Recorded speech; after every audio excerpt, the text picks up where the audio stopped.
It's Friday, the 28th of March, 2025.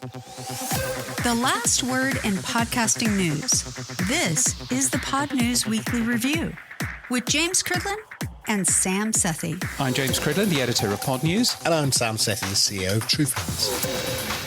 One of the things that we want to do is make sure that UK podcasting is successful internationally and we're able to tap into those international markets. That's Chloe Straw from AudioUK. She's on later. And, I have reporters messaging me, can you just tell me, is it going to be up?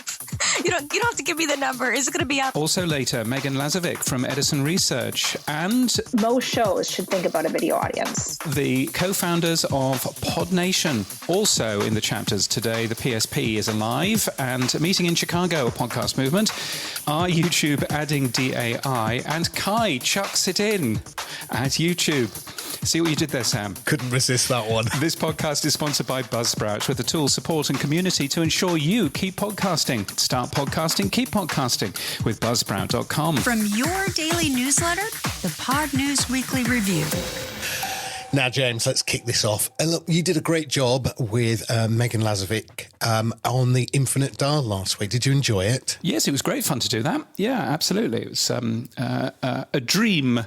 I've been using the Infinite Dial for a long, long time, so it was a bit weird to be actually presenting it. Nice. Now, what was the big highlight for you from the results of that report? I think the big highlight was podcasting being officially mainstream now. Over 50% of Americans aged 12 plus now listen to podcasts every month. So that's pretty good news. Also, I think actually what was good is that the study is now talking to many more people. It's got a much larger survey size, and that's a good thing too. But yes, some really good numbers coming out of that. Well, also, I thought what would be good is to get Megan back on the show. Now she's had time to settle the reports out, and I just wanted to get her insights again to some of the findings that were in the report, stuff about the car, stuff about social media, things to do with, as you said, more Americans now using podcasting. So I started off by asking Megan, how long's it been going, the Infinite Dial? It is the 27th year of the study, and it was started by Edison president Larry Rosen and the team back then.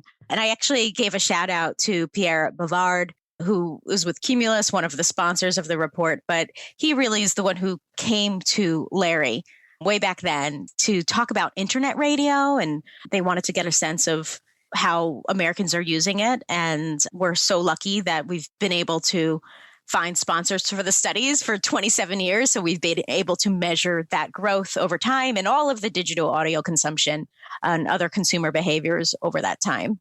You've also grown the Infinite Dial to be in other countries as well. Where are the Infinite Dials? We have many different Infinite Dials, not necessarily consistent every year in every country. We've done Germany, we've done South Africa, Australia. That one is coming up, actually. I don't know if we've officially announced it, but you can look for that one this year. We've done New Zealand.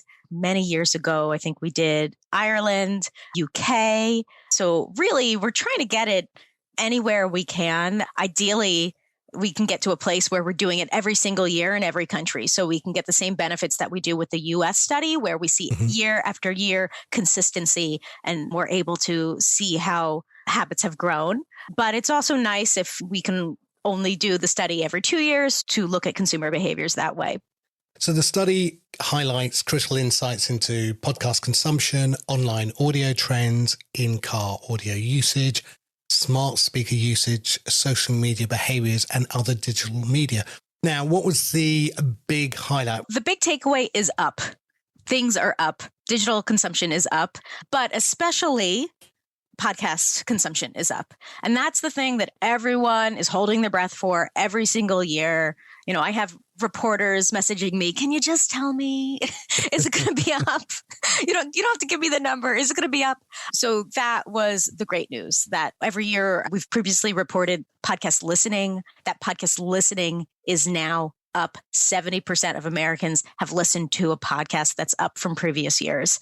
And of course, the exciting bit of this year is that we didn't just measure listening. We also asked about watching podcasts, and 51% of Americans have watched a podcast. So, what the majority of Americans are consuming podcasts through video. And then when you sort of roll up that information and look at the combined consumption figures, we have an even higher jump. 73% of Americans have consumed a podcast either through audio or video. So it's pretty much up any way you look at it. If you're just looking at audio, we see increase. If you roll in those video numbers, you see even more of an increase, which is exciting for everyone in the space. They want to be able to say, look how much we've grown.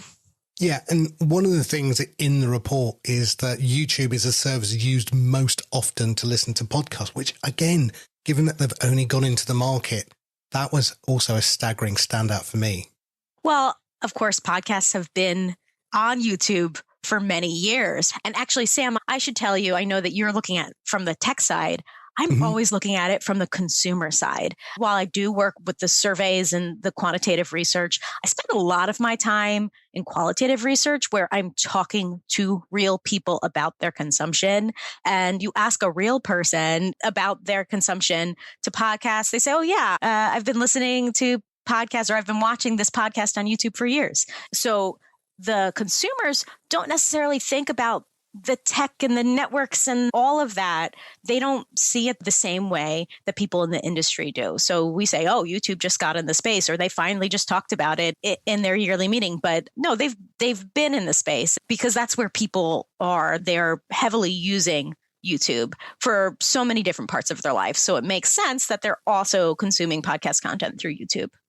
So I love the fact that everything's up, but looking back over the last 6-7 months, maybe even the last couple of years, we talk about a number of redundancies within the industry. We talk about the fact that advertising revenue is not going across that 2 billion threshold.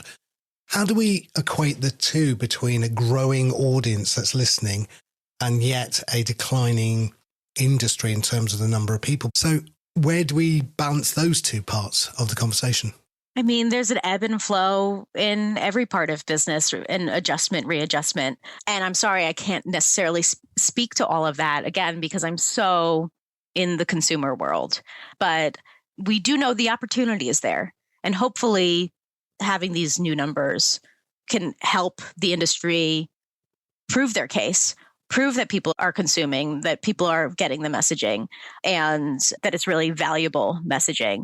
And one of the other studies I know we'll get to later, the fandom phenomenon, does talk about the amazing relationship that listeners have with podcasts and how much they value messaging through those podcasts. So the opportunity is absolutely there, and it's growing because more and more people are entering the space every day. So how the industry harnesses that, I can't help you there. I'm sorry. The opportunity's there. That's what you guys have to figure out. Now, this is, as you said, the overall consumption in audio as well, not just purely in podcasting, but you're also looking at social media, you're looking at TV. YouTube have talked about their primary platform is now going to be TV, which is, for me, very weird because I've never really looked at YouTube on a TV. Again, that's what people are telling you. But social media itself, where are you seeing the changes occurring there? What's happening with people's behaviors? Well, can I tell you, just related to Infinite Dial anecdotally, we used to have lots of live conversation on Twitter. Everyone used to watch Infinite Dial and use the hashtag and talk on Twitter. And social media usage has been a lot more disjointed. There's a big loss to the X platform. People have moved to other platforms. And for the webinar itself, it was great. All of our viewers were actually chatting in the Zoom platform to each other because there wasn't one platform that we were all together. So it was nice for the webinar. I enjoyed seeing everyone chatting, but it's also frustrating that there doesn't seem to be one platform that we were all on. Of course, there's the Meta platforms, Facebook, Instagram. They're really dominating the space. But Infinite Dial, and I think the podcast world, when we're talking about more business stuff, where has that landed? I'm not necessarily posting about Infinite Dial on my Facebook. So it's very interesting, the space. And the Infinite Dial does show all of the changes and where people have left, what platforms are growing. And actually, my favorite question from that section was about TikTok, because we were fielding the study in early January when everyone thought TikTok was going to go away. And we wondered what would happen, where would people go? So we actually added that question in the study. If TikTok were to be banned in the US, which one social network service would you use most often?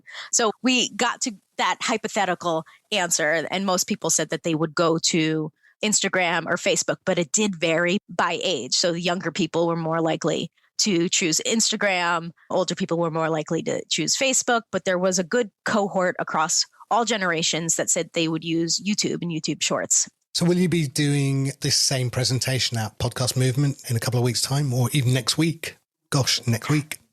No, Infinite Dial lives on the internet for all to see, however many times they'd like, but I will be presenting the fandom phenomenon. That's a study that we did jointly with Wondery and Zensu. And I'm really excited to talk about how much people love podcasting and how much podcasting loves them back, what it gives to them in their lives, and all of the different ways that podcast enhances people's lives.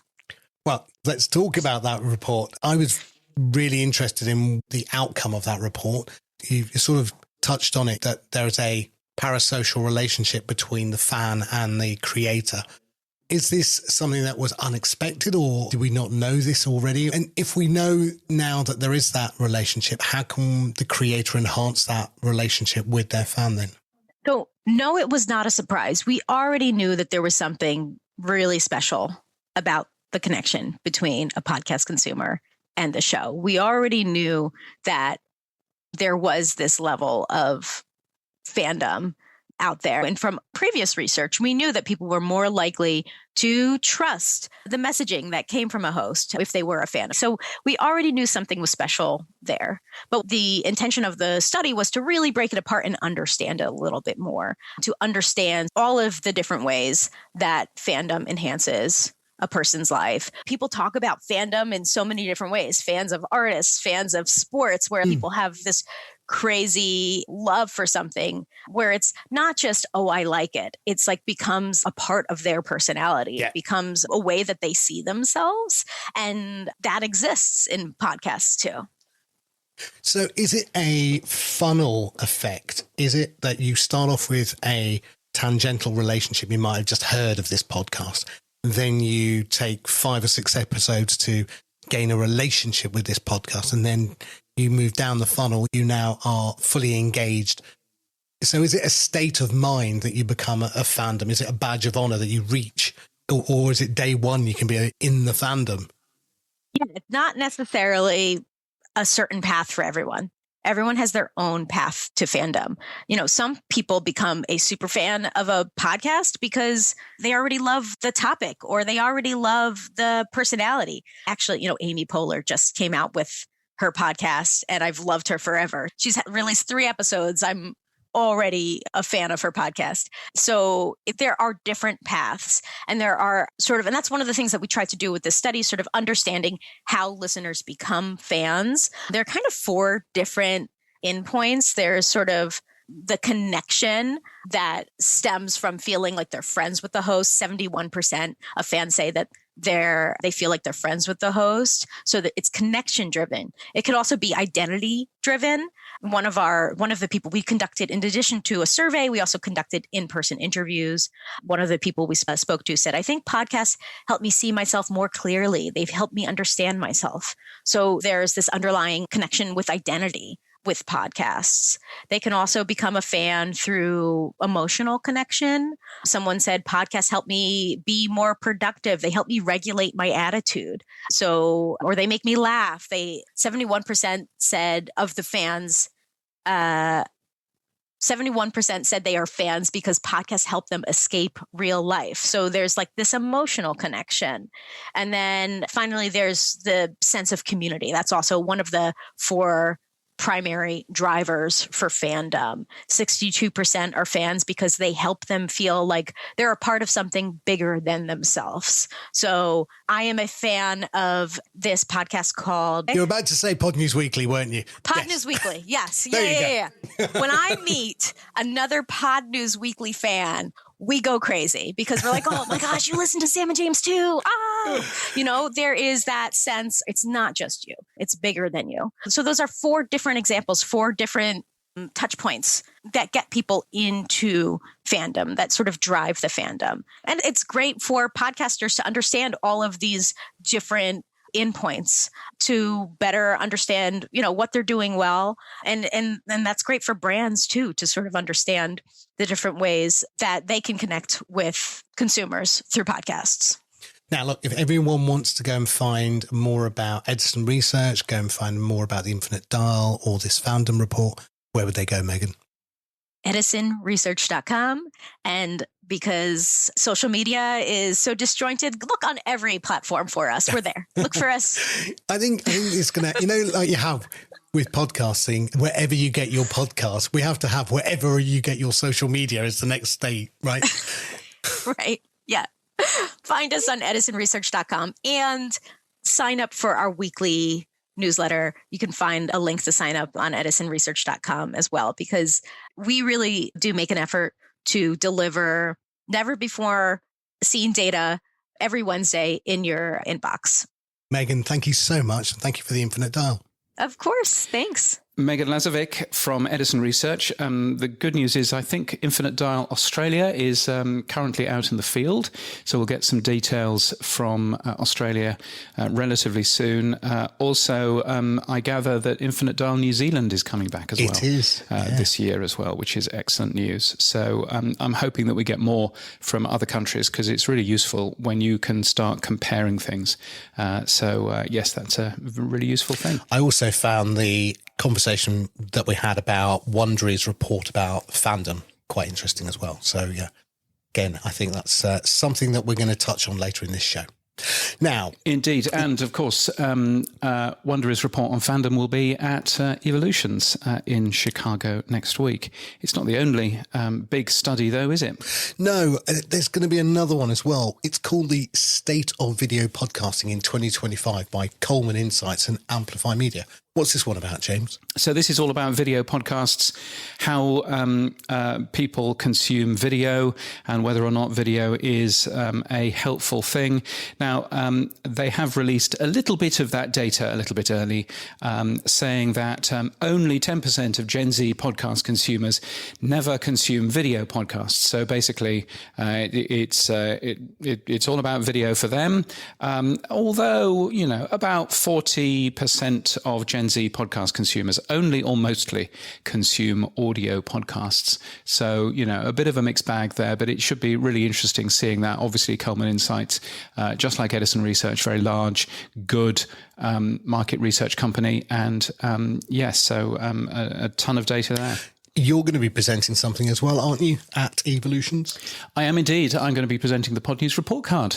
And I've also got some data from PodTrack, which will be an exclusive, which I'm looking forward to breaking as well next week. I'd love to tell you what that data is. I've got it emailed to me. I haven't had the chance to actually open the email yet. Right. So what was it entitled? Exclusive, do not open until next week. We'll find out. I mean, I contacted them a couple of months ago and I said, I'm doing the report card again. If you'd like a big logo on the screen with some data, then do you have any interesting data?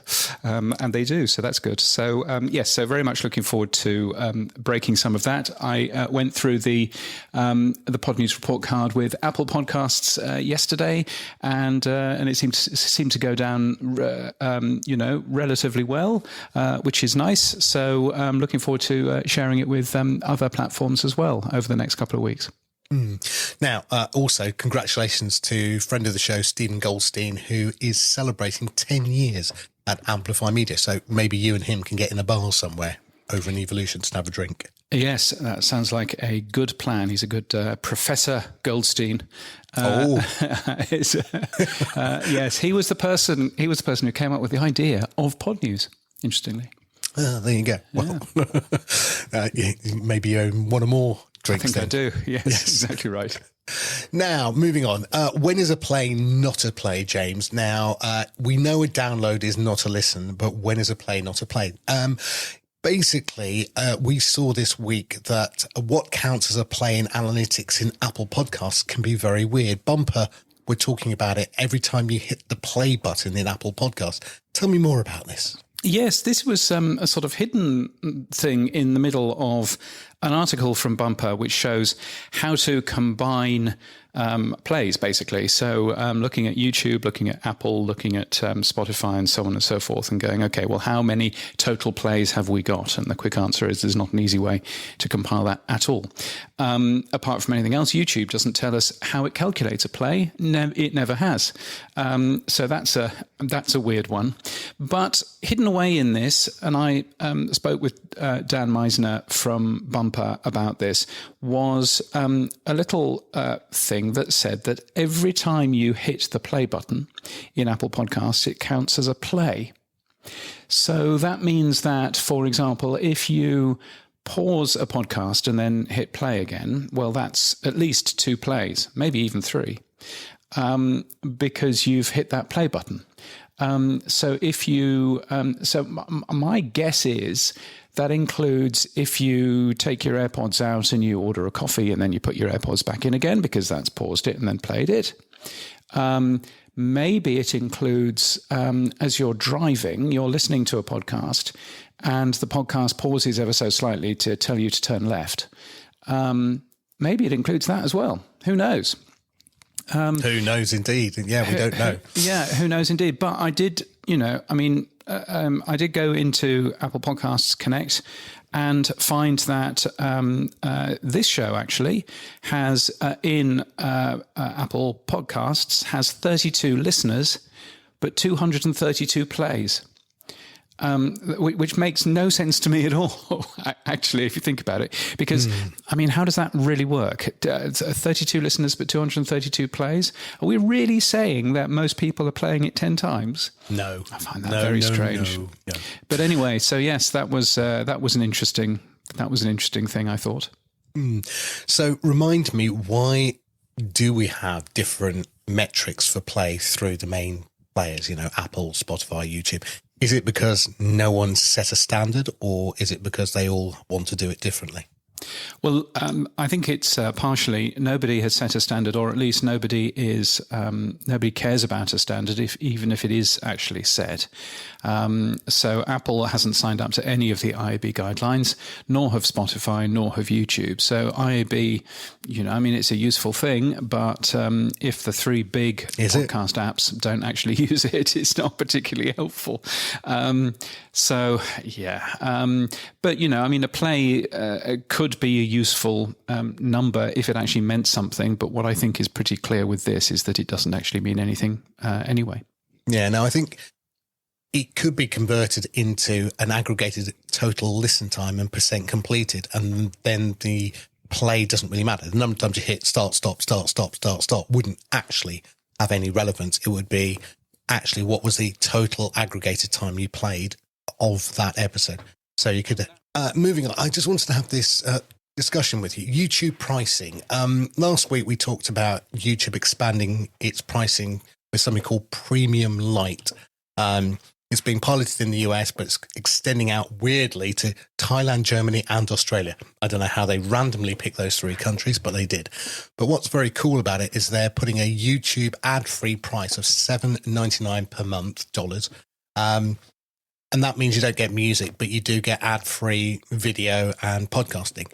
So I thought that was very cool. The thing I wanted to ask you, James, is this puts a real squeeze on Spotify, because Spotify have $5.99 for students, $11.99 for individuals, and $16.99 for family. Spotify couldn't put out a $7.99 no music service, could they? No, not really. I mean, because there's hardly anything on Spotify that isn't music. I mean, yes, podcasts, but but your podcasts are still going to have ads in them. So no, I don't think that Spotify can offer this, and I think it's probably just a historical thing in that I think it's probably just a historical thing in that YouTube obviously came from the video world, but also had a music service that's part of YouTube Premium, and they've all of a sudden realized, well, actually, you know what, we should stop doing the music service as well, and then we can offer a cheaper ad-free version of YouTube. So I think that makes a bit of sense there. But I think it will add a squeeze onto Spotify. Clearly, Spotify is concerned about YouTube because Spotify has spent the last 6 months or so talking about video all of the time and saying that video is the future for everything. And you can also see, in certain countries, and I don't know if you have it in the UK, but in certain countries, Spotify also has music videos as well, which they're trying to roll out into the US, but they haven't yet managed to do that, I believe. But obviously that's, an addition there as well. Yeah, we talked about their price elasticity. I don't think they can go much higher in their price before it snaps. And then they may have to come down to compete on this $7.99 price point. But as we said last week, Spotify is good for music, but it's a poor podcast app. And I don't know if I would pay just for podcasting as an app for Spotify. Yeah. No, indeed. Now, James, you were on the Media Roundtable this week, and you said something quite, I thought quite really, well, often you say things interesting. I was about to say, you said something interesting. No, once in a lifetime. God, finally. No, let me try rewording that. You were on the Media Roundtable, and you were talking about this topic of advertising, and what you said was, but the people who would then listen to the adverts are probably not the people you want to reach. Yes, because, if you can afford, whether it's $7.99, whether it's $11.99, whatever that money is per month to get rid of the ads, then that probably says that you've got more disposable income. That probably says that you are therefore a bit richer than a listener that isn't doing that. And in which case, surely you are the people who the advertisers want. Surely the advertisers don't want just to be advertising to people that can't afford to get rid of the ads. So send them an Aston Martin ad to somebody who can't afford $7.99. So I always find it very odd when companies say you can get rid of the ads, because what does that say about the audience that hears the ads? So I do think it's something just to have a think about. Moving on. Now, YouTube could be switching on dynamic ad insertion. James, tell me more about this. Yeah, so this is according to a report by Semaphore. The report basically says that YouTube is considering making dynamic ads in videos. So it would allow a host-read ad to be dynamically inserted and swapped out within individual YouTube videos. So, of course, you can do that in terms of audio podcasts using OpenRSS. So that's all good. And so the theory is that you can do that in videos as well. What I would say is this sounds like a very interesting idea, but it also sounds like an idea of YouTube going, maybe there's some money in this dynamically switchable ad insertions, and maybe we can get our 30-40% of that. And so it's another parking their tanks on the lawn of folks who, who already offer that particular service. So I'm not necessarily sure it's good news for the podcaster. I think if anything, it might mean that we see the rules about host-read ads being changed in the future for YouTube, so that YouTube actually begin to get some money from those instead of just allowing those to be in videos anyway. So I'm not sure that it's good news for creators, but time will tell. The only thing that I would say is this is a report in Semaphore. YouTube haven't commented. And when I did a report on YouTube's getting RSS ingestion, and that's going to be amazing, YouTube took 9 months to launch that product. So I would imagine that this is very early on, and I would imagine that YouTube is busy thinking about how it works, but we're not going to see that anytime soon.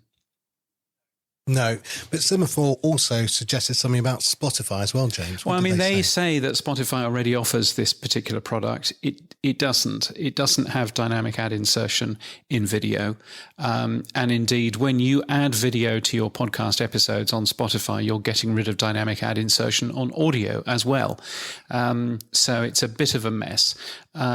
So, it's not always fair to point out inaccuracies in other people's, in other people's coverage. But in that particular case, it's just worthwhile pointing out that nobody else offers this they said that both Spotify and Apple Podcasts offer it. Well, Apple Podcasts doesn't host shows anyway, so no, and Spotify doesn't offer that either. So always interesting just to, keep an eye on that sort of thing. Now, talking of Spotify and video, there was an announcement briefly on your favourite platform, LinkedIn, of Flightcast announcing the beta of their video and audio hosting platform. Rox, who is the CTO building the platform, said, "For the past year, I've been quietly building a video podcast hosting platform with Stephen Bartlett from Diary of a CEO. We're running a closed beta. Although Steve wants to hold off, I want to add a handful more beta testers." So if you go onto LinkedIn, find Rox, and then type "I'm in," he will send you a link to apply for the beta. That doesn't mean you'll get in, by the way, but you can apply.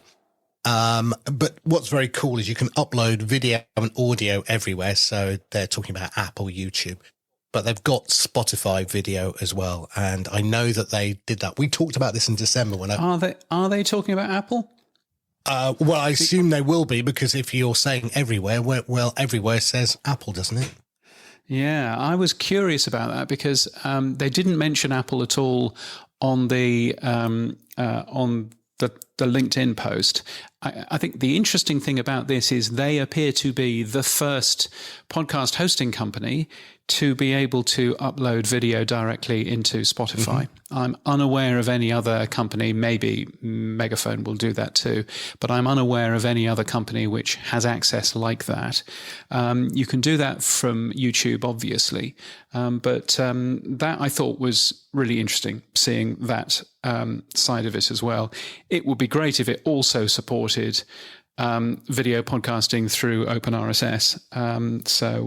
I'd like to learn a little bit more about that bit. Yeah, I think when we all get on to the actual product, we'll know more. Personally, I don't think it's, hosts are going to go, "Oh my God, that's it."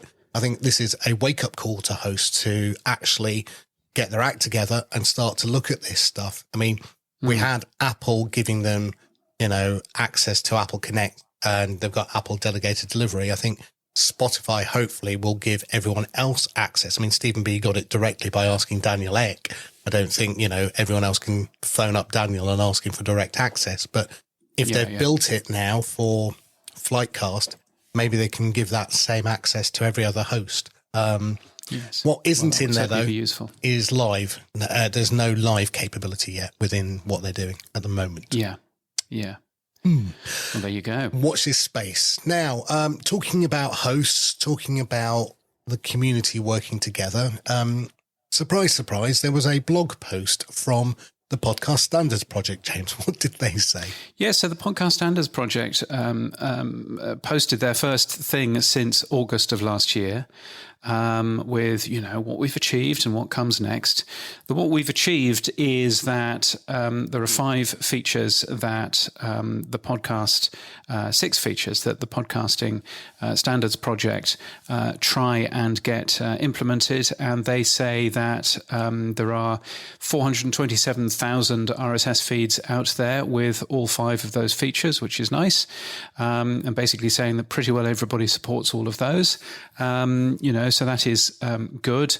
I think this was very much a post from Justin Jackson from Transistor, basically trying to give a different view than the view that we have had on this show, which is that the Podcast Standards Project is a waste of time and it's probably already closed. There's a long post here with lots of celebrations of all of those shows, but also talks about what the future might be, and is there a killer feature, much the same as Tom Webster has been talking about. Is there a killer feature for podcast apps that we can help implement, and all of that kind of stuff, and just the problems that they've had in terms of moving forward. Not that anyone's ever asked, and no one ever will, but here's my opinion for what it's worth.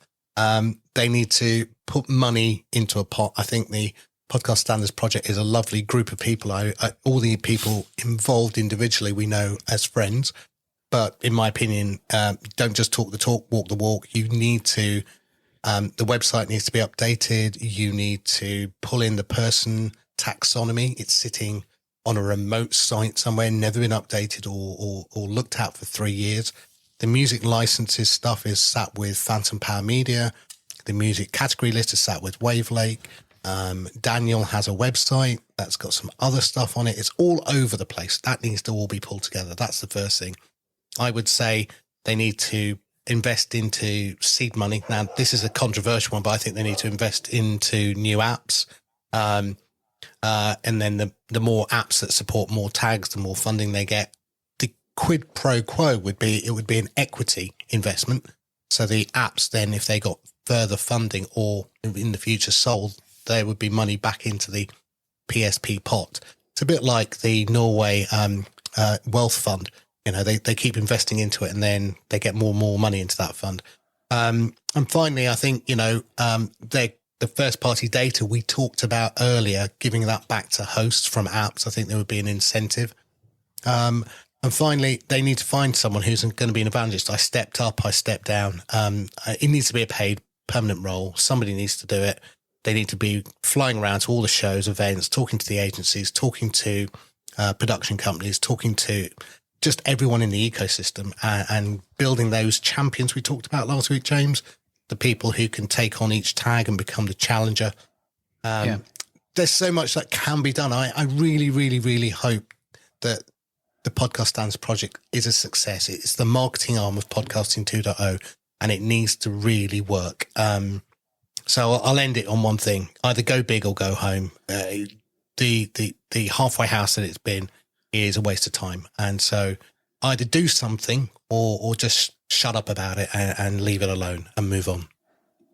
Yes, I would agree with all of that. I think it's very important that we move forward with that and actually get moving, with it. I think it's interesting seeing there's a big table in that posting, and it's interesting seeing that just zero support from companies like Acast, Libsyn, Podbean, Spreaker, Spotify, obviously, and so on and so forth. So it'd be great if there was more people involved. Buzzsprout, our sponsor, is involved with it, as of course is Transistor, Captivate, Red Circle, RSS.com, and others in there as well. So it'd be good to see more people being involved with that as well.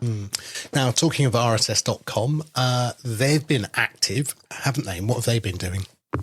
Yeah, they have. So they have achieved, for the first time, they've achieved IAB Podcast Measurement Guidelines version 2.2 compliance, which is exciting. So that is one thing. IAB compliance, obviously useful for you in case you are moving podcast hosting companies and you want to at least make sure that the analytics are going to be roughly equivalent. And similarly, they are useful numbers because quite a lot of people actually ask for IAB compliant numbers these days. Regardless of our issues with the IAB, it is useful to at least have had someone looking at your code, regardless of how useful those numbers actually are at the end of it. But what also RSS.com has done is they have, they're a bit late to this, but they have now added automatic Apple Podcasts submission.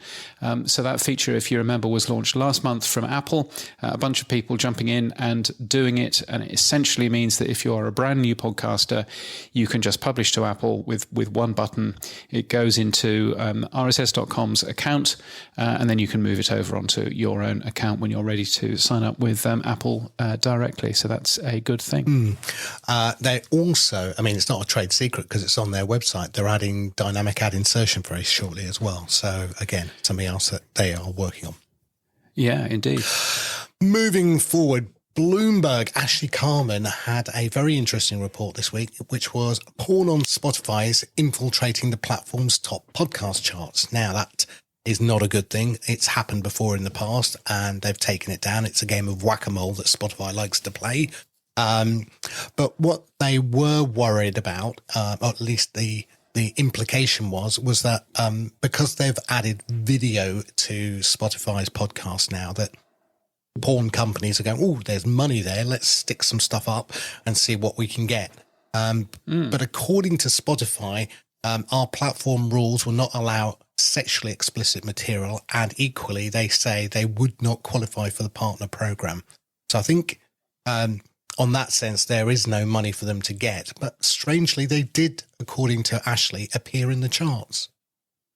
Yes, and I would imagine that, yes, there may be no money for them to get directly from Spotify, but there may be opportunities and things for them to get money elsewhere. If you remember, quite a lot of people were signing up with free podcast hosts to be able just to market sex workers. And that was something that quite a lot of people were doing. So the podcast itself didn't really exist, but it was a good and free way for them to get the telephone numbers of these sex workers in various parts of the world into big search engines like YouTube and Apple Podcasts. So it is interesting. I've not covered this, and I'm not quite sure. It is, of course, an issue that as soon as you particularly turning on video, then you will get adult content. But this has always been a problem with Spotify. It's always been sort of available on there, and so I was struggling a little bit to work out what the story was, other than perhaps that it's the first time that it's actually been seen in the top 10 charts. I think that's it. I mean, it's everyone knows it's sort of lingering, but when it comes front and center, I think that's when people go, "Oh, that's not quite what we want." Because I don't think.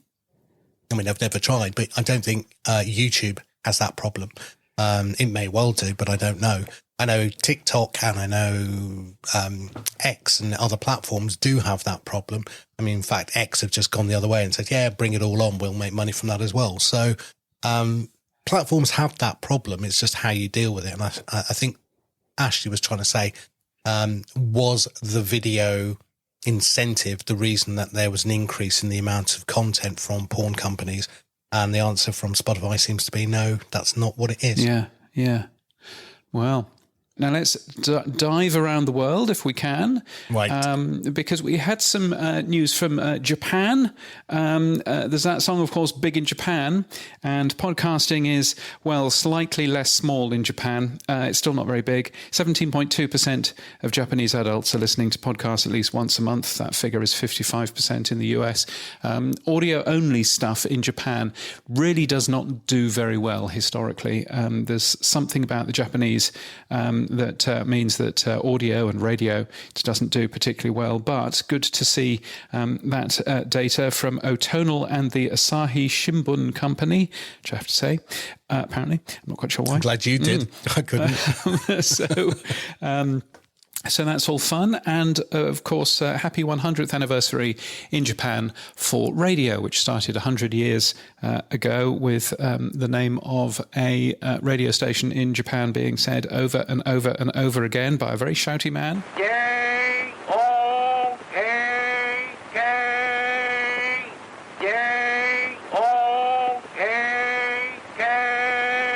Anyway, so that's all good. That's going on in Japan. In India, Indian government the Indian government is making a $1 billion investment in the local creator economy. One more country doing a big investment in local creators. The previous set of companies, previous set of countries to do that have been places like Saudi Arabia and Qatar and the UAE. So interesting to see India jumping in there and going, actually, the local creator economy is really important for the future of our industry. Yes. A ton of stuff going on there. And in the UK, there is an event which is going to happen. It's called The Power of Podcasting, and it's on Wednesday, the 23rd of April. The event is interesting because it's designed to connect brands and agencies with the production houses and networks behind various UK podcasts. It's done by a company called AudioUK, and you caught up with Chloe Straw, who's their CEO, and you asked firstly what AudioUK was.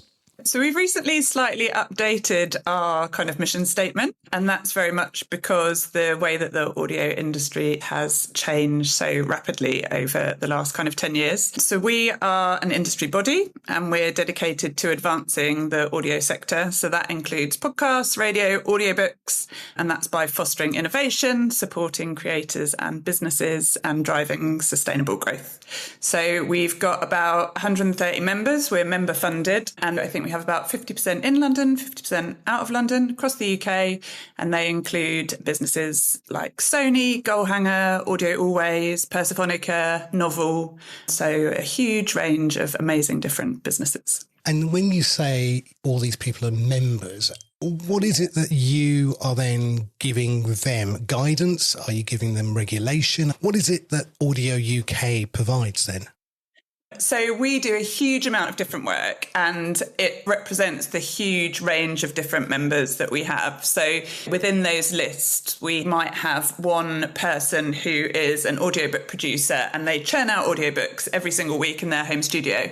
And then obviously you have Goalhanger, who are absolutely massive and have 5 out of the top 10 Apple podcasts in the charts every week. So in the way that our members have a lot of different needs, we provide a lot of different services. So one of the biggest things that we concentrate on is growing the industry and growing, I guess, the amount of money coming into the industry for our members. Our members are largely independent, and by that I mean we don't have the BBC as a member, we don't have Global as a member, but we do have some of the kind of biggest independent podcast companies. And so I guess what we do, I split into almost 2 sides. There's the tangible benefits and the less tangible benefits.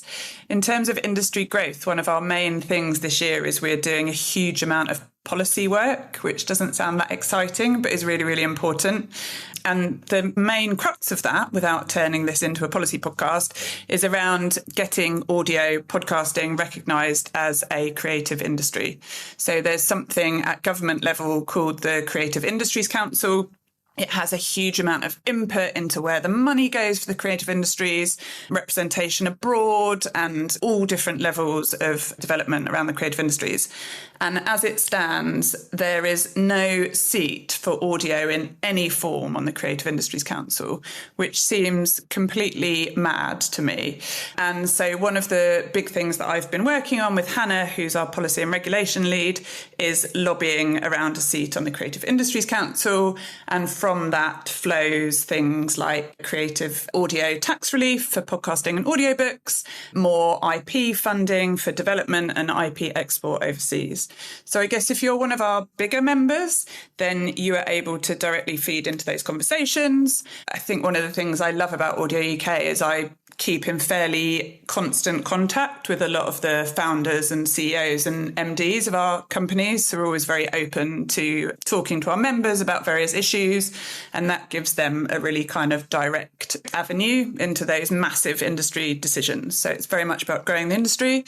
tangible benefits, we provide a lot of business support. So we've just partnered with a new insurance provider on behalf of our members called Riskbox, which is great. We have a long-running partnership with Mint & Co, who provide, as soon as you join up at any business level, you get access to 30 free legal contract templates. We have a partnership with HR companies, all of those things that you might be really focused as a business on, like what's the creative, what's an idea, but all the kind of infrastructure of running a business, we also offer that to all of our members. So, and many other things, training, audio production awards, which we're going to call the APAs from now on. And yeah, so many different things. So. I don't know if you saw, but in this week's news, India has announced a $1 billion investment into its local creator economy. So it sounds very similar to what you were just describing with what AudioUK would want from the UK government. So in Mumbai, Neil Mohan, the CEO of YouTube, basically spoke, and then the Indian government minister has announced that they're putting in $1 billion, not rupees, thankfully. And the goal is to enable creators to scale their productions, upgrade tech, and tap into the global markets. That sounds exactly what you were just describing for what AudioUK wants the UK government to do. Yeah, I mean, that's very much what we need to happen. I think if I have a fascinating spreadsheet which looks at kind of the different benefits that other creative industries get, so film, TV, gaming, animation, theatre, they get a huge amount of government support, where historically we got a bit of money into training, but that stopped in 2018. We're actually partnering with the BBC on training. We're relaunching Audio Train, which will be great, but I feel like the government should be putting money into training for audio as well. Absolutely. We put in a proposal for the spring spending review around a fund for IP development and export. So obviously, as we all know, one of the things that we want to do is make sure that UK podcasting is successful internationally, and we're able to tap into those international markets as well. And that's another of our key focuses, is how do we bring in more international investment? The kind of IP fund focuses on that at a local level as well as at a global level, and also the audio tax relief is very much around. So many of our member companies use UK teams to make podcasts for the US. And if we had a tax relief, you know, it would just supercharge that. So, yeah, we just want to grow the industry, bring in more money. We'd love $1 billion for the podcast industry. Wouldn't we just? Yes. A bit less than that at the moment. But, you know, anything, I'd take anything right now, and then we'll work up to $1 billion. Now, this event that you've got coming up, it's on the 23rd of April. Tell me more about it. So that's another real focus for us this year, actually. So aside from policy events, so on, we obviously work with a lot of the biggest and finest production businesses, production houses and networks in the UK, as I've mentioned. That's one of the things I absolutely love about AudioUK. It's the ability to bring all these incredible businesses together. And one thing that we do is we have a podcast leaders lunch. So it's for AudioUK member companies. They don't necessarily have to be the biggest. Obviously, the biggest come along, but it's the CEOs and the MDs and the co-founders of those businesses who come along.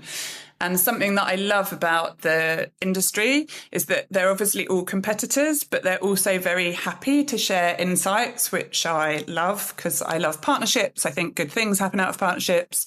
And so we run these leaders' lunches every quarter or so.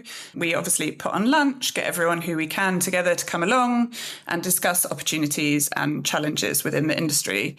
And one of the biggest challenges and opportunities that came up was around advertising in podcasting in the UK. And I mean, you know this as well, if not better than I do. You know, podcasting in the UK in terms of ad spend still has a long way to go in terms of being recognised as a really good place to put your money.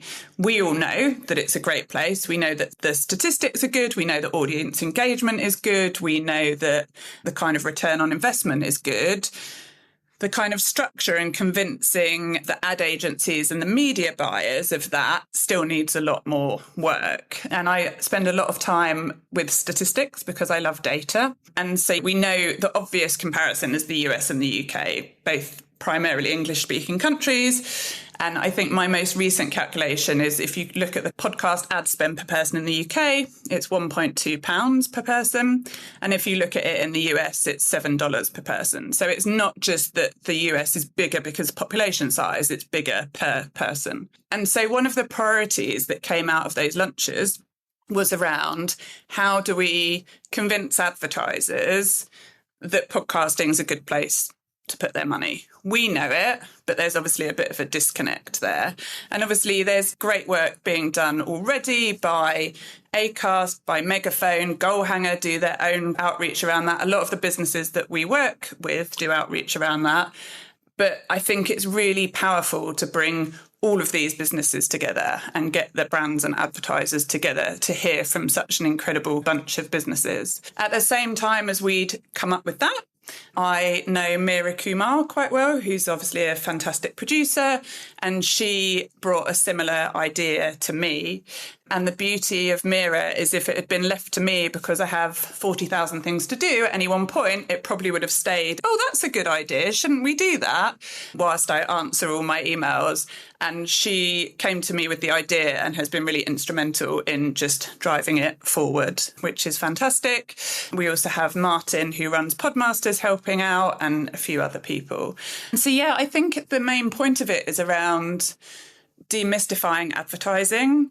And I think the reason we wanted to do it is because in advertising, there's so many different stakeholders, isn't there? There's kind of the platforms, the production houses, the agencies, the media buyers, so many different things.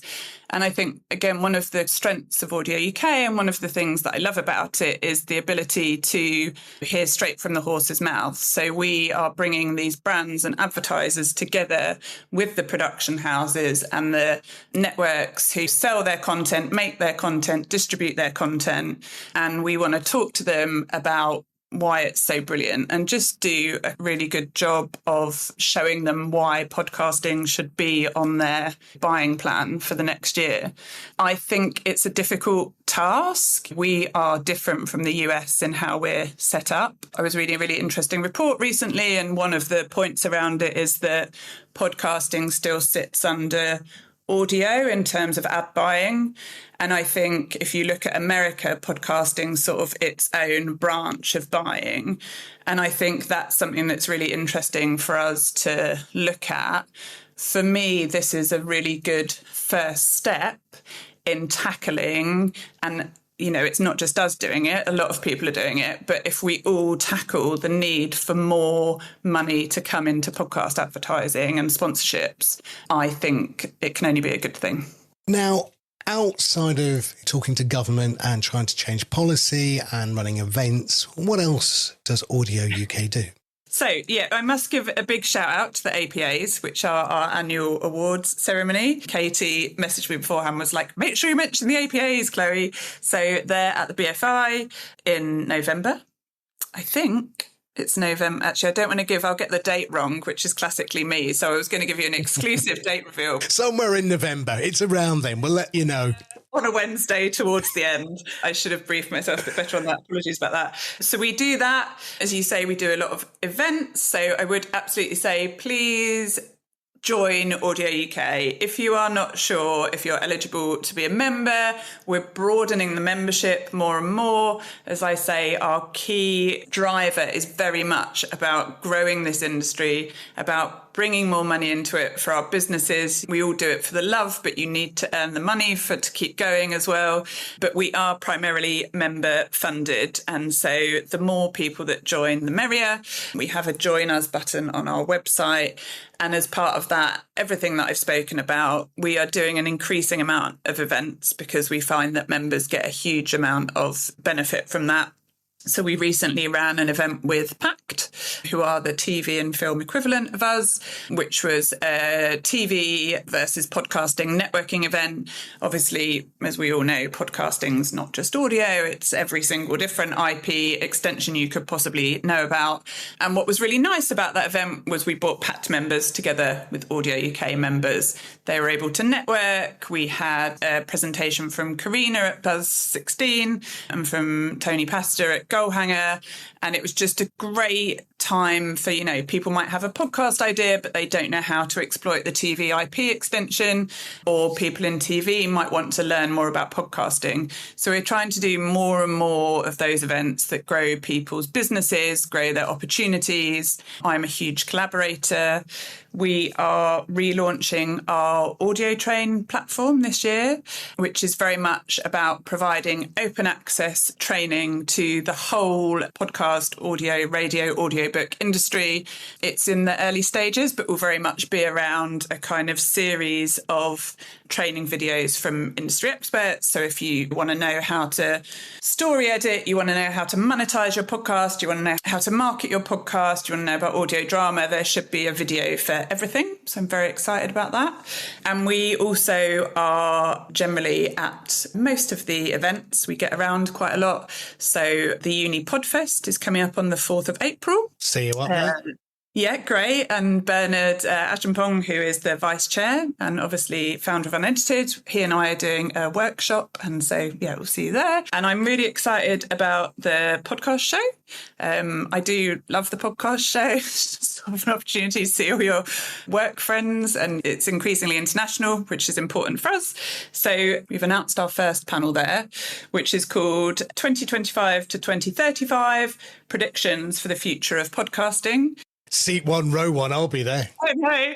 I mean, it's a little bit tongue-in-cheek, but I'm looking forward to it. Mystic Chloe, that's the new title. I want the audience to put their predictions in, but I'm chairing that. And then there's going to be Megan Bradshaw from Amazon Music, Tiffany Ashtay from Acast, and Jessica Cordova-Kramer from Lemonade Media. So I think incredible amount of knowledge there.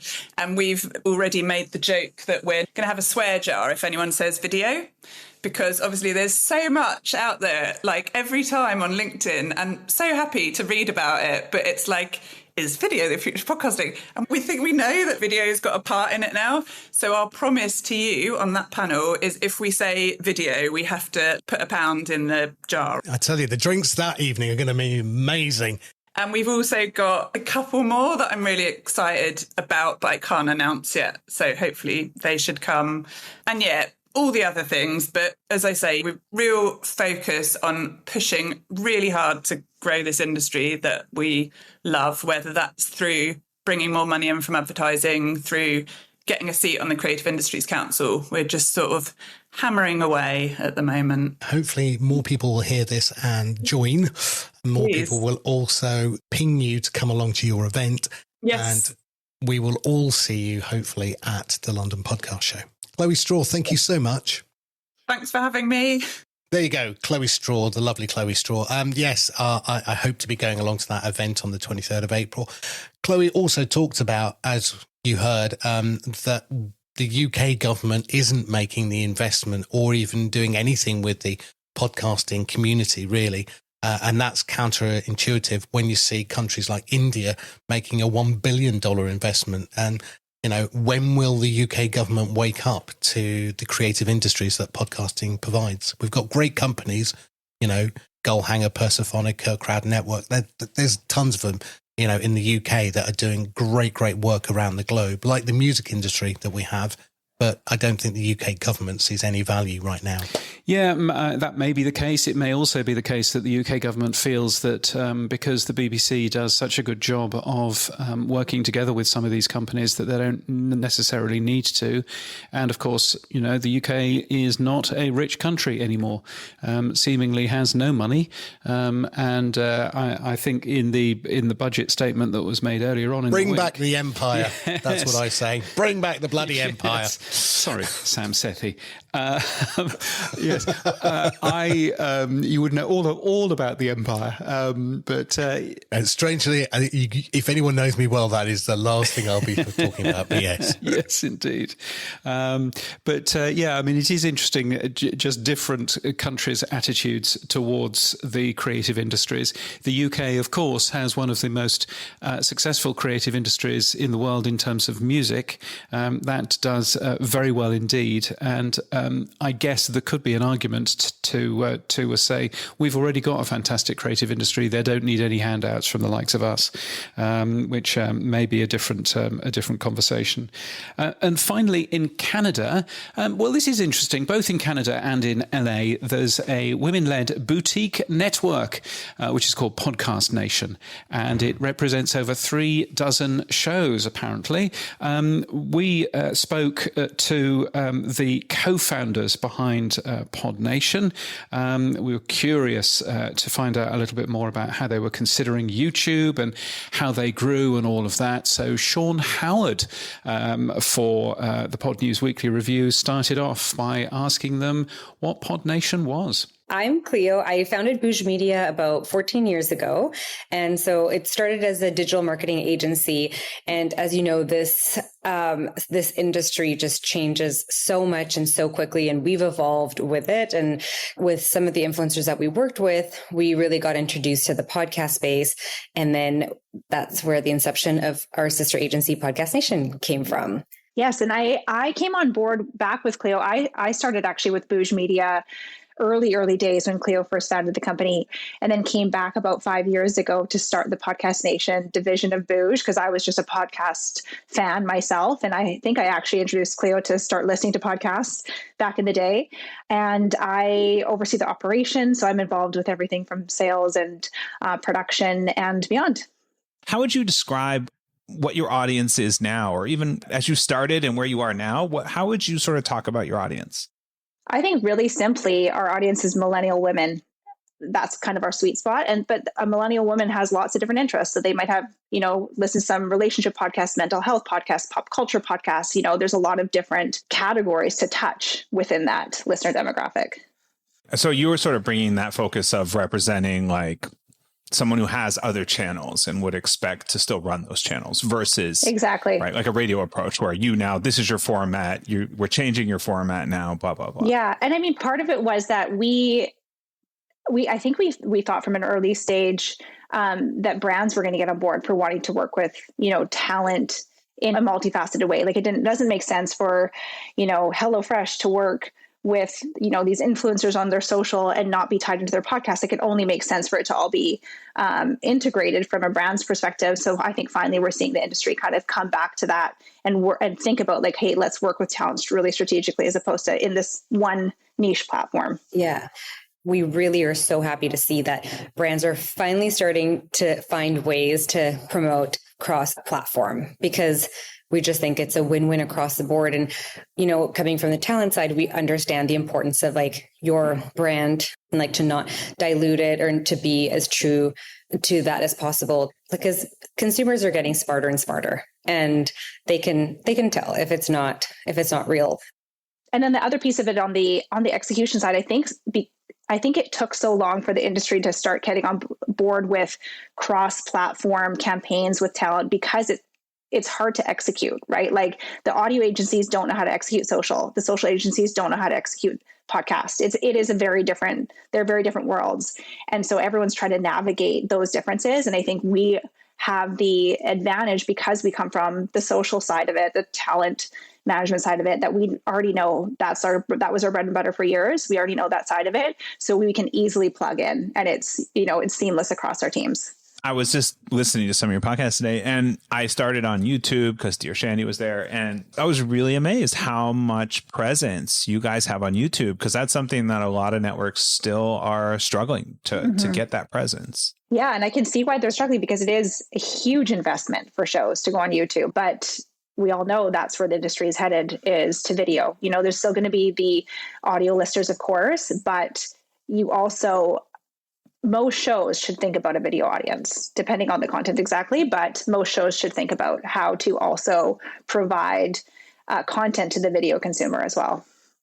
And if you can be successful at both, again, we always say you're doubling, let's say, like your revenue, but now you have two platforms. And if you're really committed at creating good content, yes, it's going to take longer and it might be more work, but now you also have more opportunity to monetize it. And again, if you're looking at building your brand, you're now tapping into a new audience. I want to thank Nadine and Cleo again for joining me today. You can find out more about them at podcastnation.co or bougemedia.com. And you can find the entire article with an amazing conversation that we had at flightpath.fm. People News on the Pod News Weekly Review. Yes, in People News, Greg Wasserman has been hired as Head of Relationships at rss.com, which will be good to see that. And I think we covered the fact that he had left Cast Magic last year, and apparently that was what got the two companies talking to one another, which was nice. All nice, the two people. Yes, so that's a nice thing. Where's our commission? Where is our commission? Indeed, exactly. Yes, correct. A bunch of things going on at Acast. There's now a director of brand marketing, Simon Franklin. That's a promotion there. Also, lots of promotions in Queensland, in Australia, where Acast has moved into the best state. Australia's top state is, I believe, the phrase that I should be using, because that's geographically accurate, whereas the best state most certainly isn't. But anyway, so that is all good. But the big news is that Kai Chuck is reported to have stepped down. He was, it says in Tube Filter, its first head of podcasts, and he has moved on. We don't actually know too much more, other than there has been a statement from YouTube saying, to better serve podcasters on YouTube, we're bringing the podcast partnerships team together with the news and civics partnerships teams. Oh, great. We're grateful to Kai Chuck for all his contributions over the years. Well, that would explain why lots of news content is appearing in the podcast page then on YouTube. Yes, not quite sure what is going on there, but Tim Katz will continue to lead the News and Civics Partnerships team. And you might remember that Tim Katz, it was the first time that we had actually heard anything about him. And of course, that would now make an awful lot of sense that those two teams are moving together. Bad idea, my idea, but still, there we are. At least they've done something, I suppose. Maybe Amazon can take a leaf out their book. Anyway. Maybe. Now, awards and events, James, what's going on in the world of awards and events?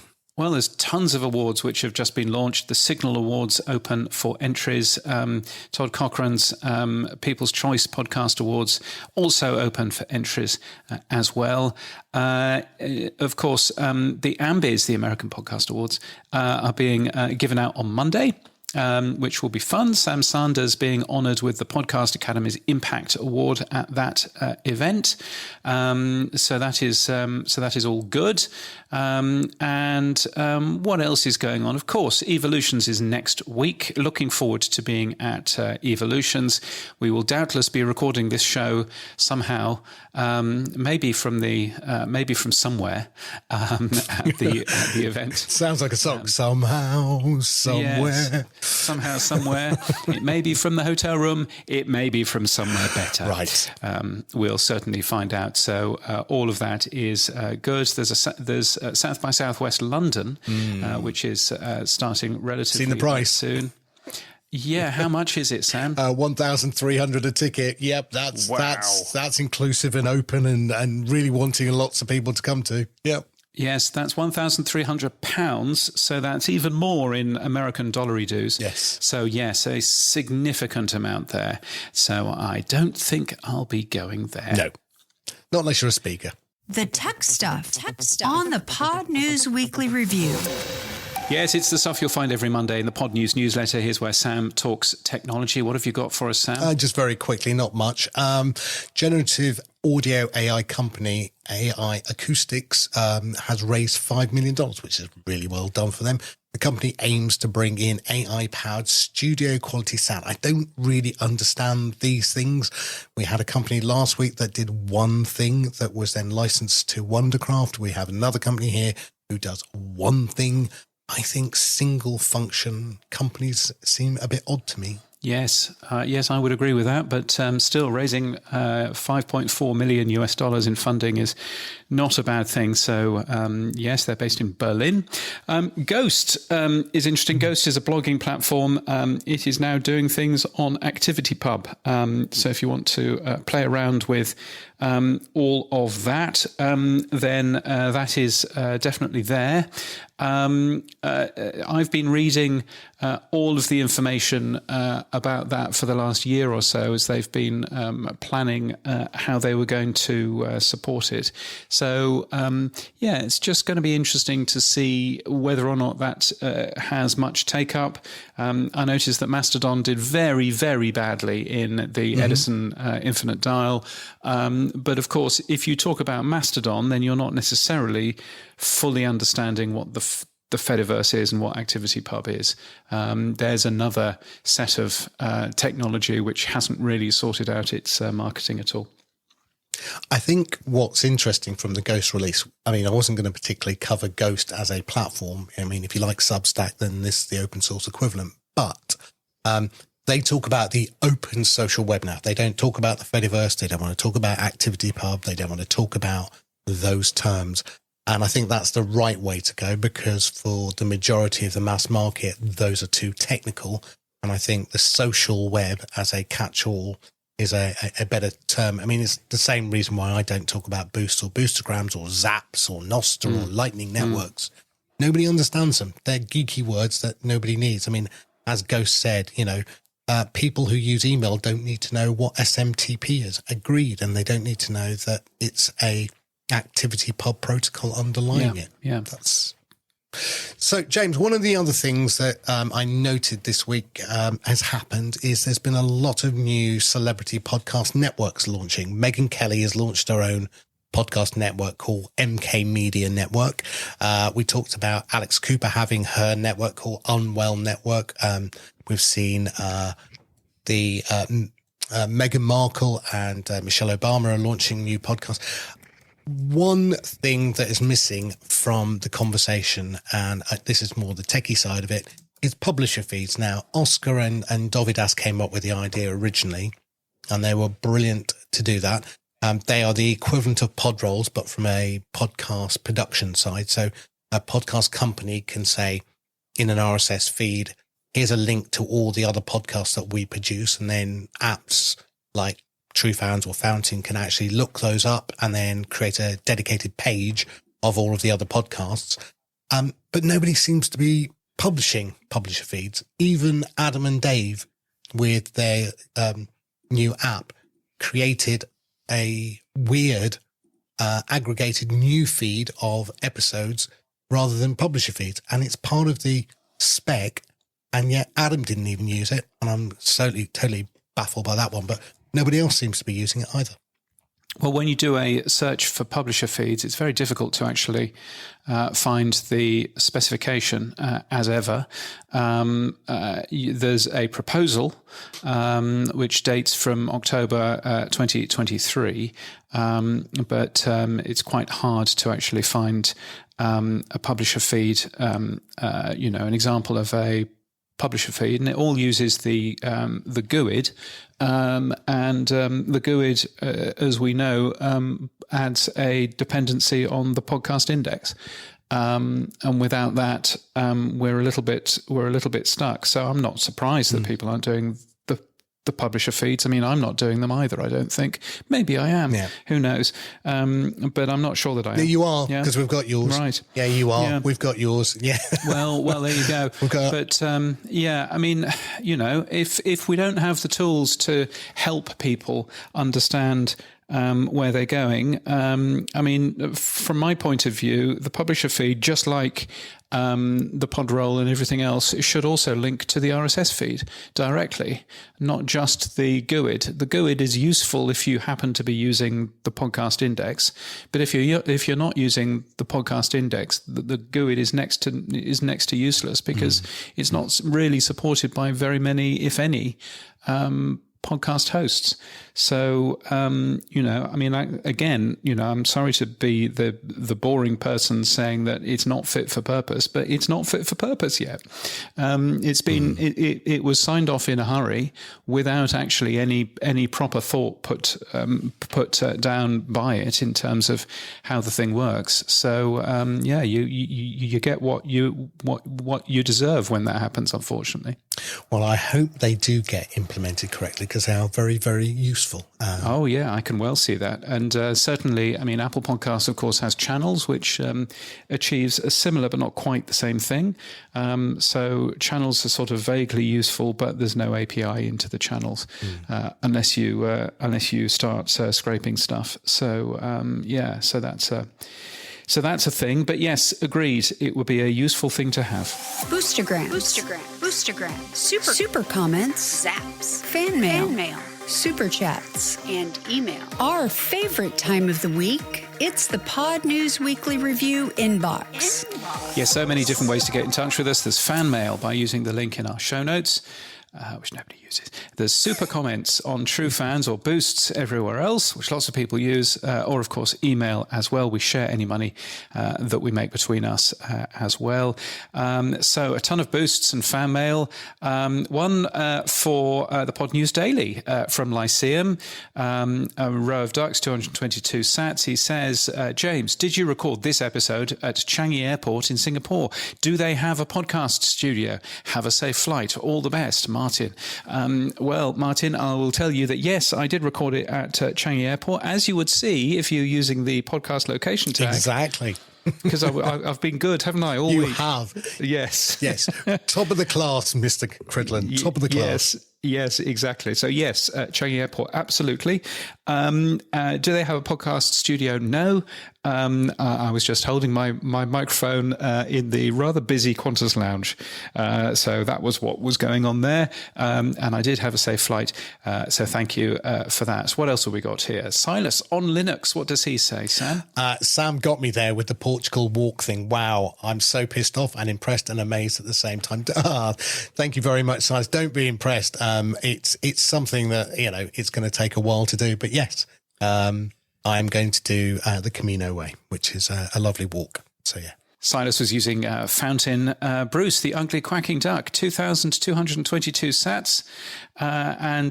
So a nice row of ducks using Podcast Guru. And he says, if I add 2.0 and 3.0 together, I should get 5.0. If I divide that by 2, I should get 2.5. All the while, I still get to podcast. I do enjoy the progress that's been made. I understand none of that. I do. So I actually would say, Bruce, you're very right. I would say we've gone past 2.0. We're not quite at 3.0. So 2.5 is probably where we are. Yeah, very good. Well, I'm pleased that we're not at 3.0. It's a bunch of charlatans at 3.0. No, nobody wants to go anywhere. Yes. Nobody wants to go anywhere close to there. Yes. By the way, Bruce did finish a message last time with, I think, 73. And I think I said, gosh, is he 73? No, that's not what that means. Apparently 73 or 73 or something is ham radio for okay, Roger and out or something like that. So, somebody quietly radio futurologist. Yes. Yes. Somebody quietly told me. So there we are. Dave the Pod Sage using Fountain, 48,000 sats. Nice. Yay. You earn one of these. Yes. So thank you so much. He says, if we ever said that we named the show Podcasting 2.0 to piss off Dave Weiner, we were just joking. Well, that's what Adam Curry said very clearly. But anyway, he said that didn't happen. I think Adam just came up with the name because it sounded fun and future-oriented, by which I'm sure he means orientated. Thank you, Dave, for that. Thank you for your generous boost as well and for all that you do. Seth, 358 sats here. I adore Matt Medeiros. He's such a great steward and educator in the podcasting space. He is indeed. Yes, so that's a nice thing. And then finally, lots from Silas on Linux. So what has he sent here? He sent, love listening to YouTube and Spotify Weekly Review. Yes, YouTube and Spotify Weekly Review. Yeah. Maybe that's what we should change it. He then goes on to say, I'm not surprised younger guys are going into extremer things. They got locked into their homes, not allowed to go to school or do anything for years.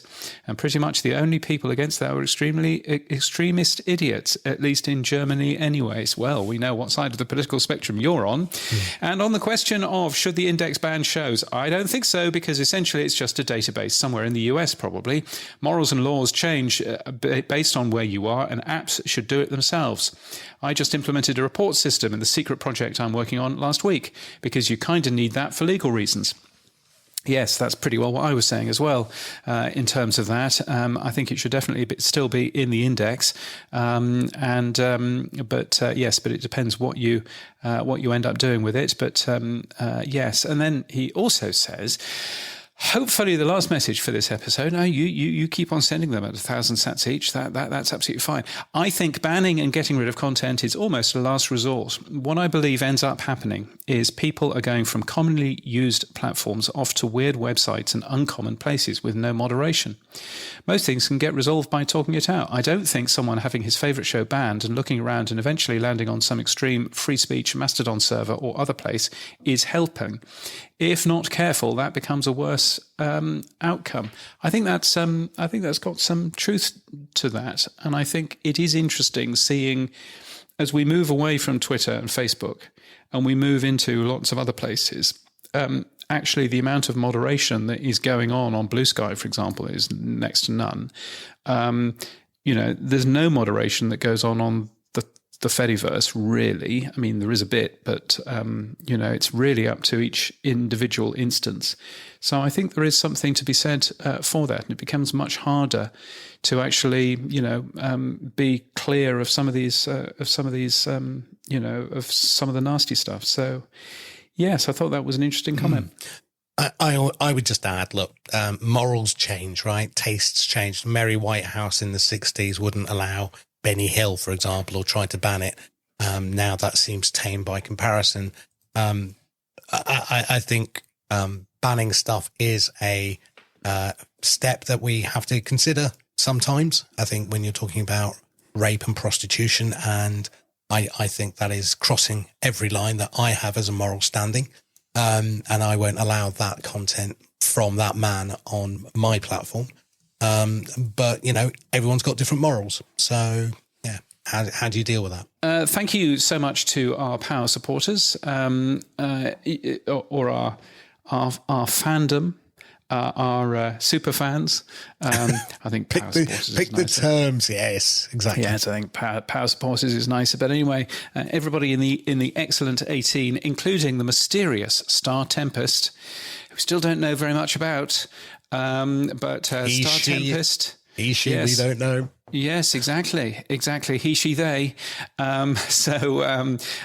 Please do get in touch and tell us a little bit more about yourself. That would be fantastic. But also Cameron Moll, Marshall Brown, Matt Medeiros, Mike Hamilton, Dave Jackson, Rachel Corbett, Cy Jobling, David Marsall, Jim James, Rocky Thomas, Neil Velio, get well soon, Neil, Ms. Eileen Smith, Claire Waite Brown, John McDermott, James Burt, and David John Clark, and finally Brian Ensminger.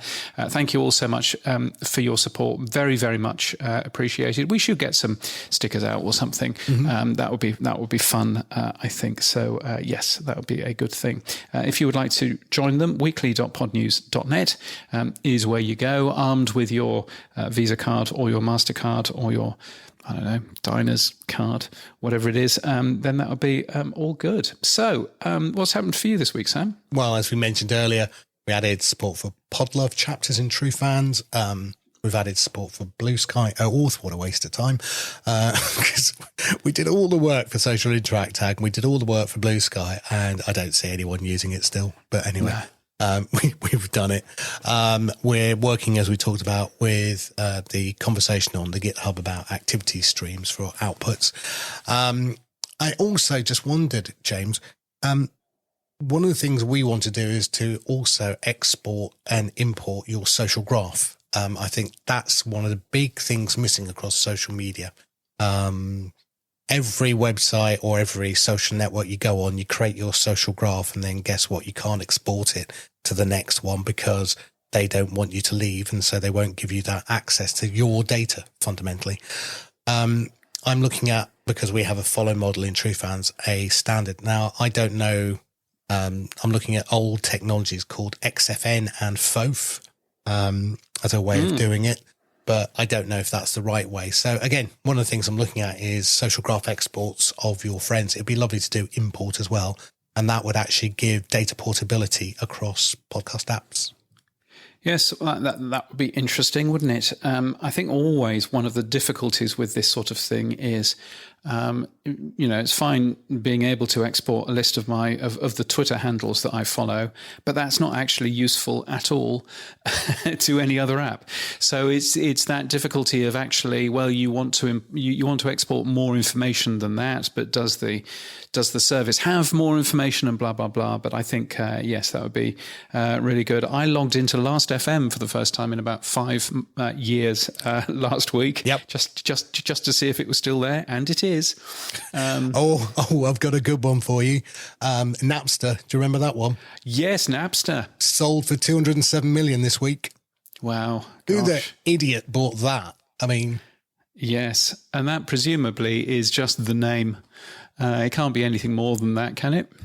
I mean, they don't have a product under Napster anymore. No, but somebody told me MySpace is still sticking out there somewhere as well. Yes, I believe that MySpace is still out there. There are a lot of these, and of course, Dig Nation is back. There are a lot of these old brands from 20 years ago. I mean, Napster, I remember, I was working at Virgin Radio. We were getting quite pally with the folks at Virgin Digital, the online music retailer that Virgin owned, and we were getting quite pally with them and building in integrations and all of that. And then the sales team comes upstairs and says, "Good news, we've just signed on Napster as our exclusive music seller." And I thought, oh, brilliant! It's not really what I wanted to hear, but there we are. We were doing a Napster chart, I think, for a while. Blimey. Not quite sure what the point of all of that was. Anyway, so that was good. And then the last one was, I listened to Tom Webster last week on Podcasting 2.0. I was a little bit disappointed in that they didn't cover half the things I hoped they would, but that's fine. They can choose what they want to cover. But I have to say, Tom's got a great voice. Never did radio, strangely. Should have done. He's very funny. I don't know him as well as you, but and very engaging. So well done, Tom. But a little bit annoyed. He mentioned we need a new reference app. That is such an old idea that was dismissed many years ago. We don't need another reference app. Most of the apps now support most of the tags. We just need to get more support into those apps. We talked earlier about a pod fund. PSP, hello, come on, you're the marketing arm. Do something, please. Why don't you say what you think? Yeah, well, I'll try not to. Now, James, what's happened for you? Well, I'm talking to you today from Dublin in Ireland. And very nice it is too here. So that's all fun. So I'm over here for a radio conference here before going over to Chicago on Saturday. I was going to be doing a 15-minute warm-up in front of the Taoiseach, the Irish Prime Minister. That was going to be very exciting. I was looking forward to doing that. Now, the Taoiseach has had to go to Paris because, Ukraine. And so there will be some other minister from the Irish Parliament there instead who is on before me. So, yes. He's your warm-up then. He's your warm-up. So he's my warm-up, perhaps. Yes. So, yes, maybe that's how that works.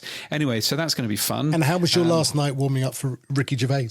Well, yes. So I'm in the hotel where this conference is at is right next to the 3 Arena, which is the big arena in Dublin. And the downside is that it's a bit out of Dublin. You have to, jump on a tram to get into Dublin and everything else. But anyway, I thought to myself, I finished my work at about 5:30 last night. So I thought to myself, right, well, I'll go downstairs. I've seen a couple of nice, restaurants close by. I'll pop in for a Thai meal or something like that. So went downstairs and it was really, really busy. Busy in the hotel, busy outside. There's one pub close to us, and that was absolutely jam-packed rammed. And I thought, what is going on? Did a quick search on my phone, who is playing at the 3 Arena. Anyway, it's Ricky Gervais, isn't it? So Ricky Gervais was on last night. He's on tonight as we record this. And so I know that it's going to be very difficult to get any food or anything. Still, there we are. But we've got dinner laid on for us this evening. I was going to say, fun. Otherwise you could have done, don't you know who I am? As if that's going to happen. Yes. And a couple of things on my blog that you might want to go and read, perhaps, theoretically. That's at james.cridland.net. One of them is the definition of a podcast, which I actually posted as a comment on LinkedIn a while ago, but I thought was a good plan to actually stick it on there. And it was just pointing out that in the US, the radio people said that basically radio, the only thing that counted as radio was AM and FM radio. And so as a result, radio is in decline in the US. Everybody is losing their jobs because they're running out of money and blah, blah, blah, because they defined radio as being AM, FM, when about 20% of all radio listening now happens on the internet. On satellite radio, it's also a big thing. And of course, podcasting is a big thing, which quite a lot of other markets have claimed as their own. So I basically said, don't be like US radio, but theoretically worth a read. And I'm still trying to understand what's going on with the podcast downloads for the Pod News Daily, which jumped from somewhere around 3,000 downloads a day to, well, what am I currently getting? I'm currently getting something like 37,000 downloads. Wow. 10x, 12x growth. Yes, easily 12x growth. Now it's all IAB, verified downloads and everything else, but it's also pretty obvious that they're all automated, and that they're all coming from something to do with Google News. So it's been a real frustration. I've raised this a few times now with Google, and I've said, what is going on? I'm not sure I can continue to afford this extra bandwidth, because it is costing me quite a lot of money. The file that I'm feeding them is now a 32K mono AAC file. It's not the world's nicest sounding file ever, but even so, it's still going to probably cost me an extra $300 this month because of all of this data. Anyway, I'm now hearing from another podcast company which is seeing similar, not quite as obvious as me, but they are seeing similar as well. So perhaps there is something going on at Google News that Google don't necessarily want to talk about. But it seems to me to be that Android phones are randomly downloading audio that they shouldn't be, and weirdly downloading the Pod News Daily podcast for some reason. Don't really understand why that would be the case. But anyway. Well, so there was a report that open source sites are under attack from AI bots scraping them. Yes. Well, that is definitely the case. Yes. Yeah, absolutely. And I wonder whether yours is coming under some sort of attack in a similar way, because being a 3-minute podcast and a daily podcast, you are a perfect test site for many people, because you have that consistency every day. Yeah. But it's also small enough a size file not to be a problem. I wonder whether that's it. Yeah, no, indeed. It may be that. I mean, it's very clearly the Google News feed that they're using, because I give Google News a slightly different file. So it's very clearly that. But the weird thing is that all of the downloads are happening from Android phones, definitely from Android phones, and also all happening from either Malaysia or Indonesia. And that's it. So if I was to, I could block Malaysia and Indonesia entirely, which would be one way of doing it. But it's just very, very strange. But the frustration is that Google say that they are investigating, but they haven't asked for any of my files, any of my log files, any of my information. They haven't asked me any questions at all. So I doubt that they're really investigating. And so I think we just need to put a little bit of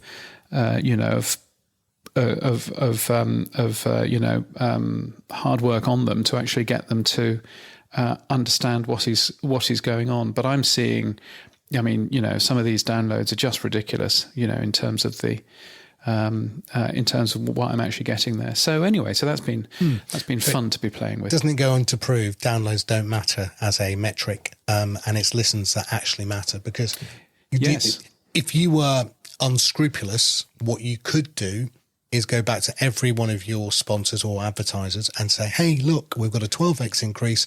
Can we have more money from you? I bet you many people would have done that. Yes, no, I'm sure. I mean, it's lovely for the figures. This is the first time, for example, that I've had over 1 million downloads in the last month, and as it stands, I think I'm going to get over 3 million downloads in the last month. So, I mean, it's wonderful for the figures, but it's very clearly automated, and very clearly, poor people in Malaysia and Indonesia are paying, data bills to download my show for some reason. I think it's a bug, but they're certainly not listening to it. So I think it's, So anyway, I would like to find out what's going on there.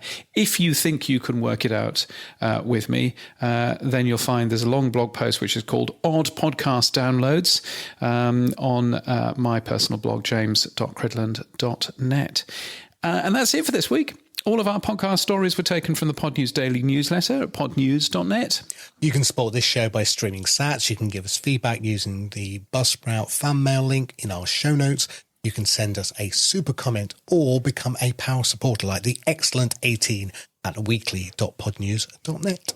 Our music is from Studio Dragonfly. Our voiceover is Sheila D. I'm meeting Studio Dragonfly in an hour and a half. Yeah, for a coffee. That's nice. Get it to do the YouTube jingle. Yes. Our audio is recorded using CleanFeed. We edit with Hindenburg. We're hosted and sponsored by Buzzsprout. Start podcasting.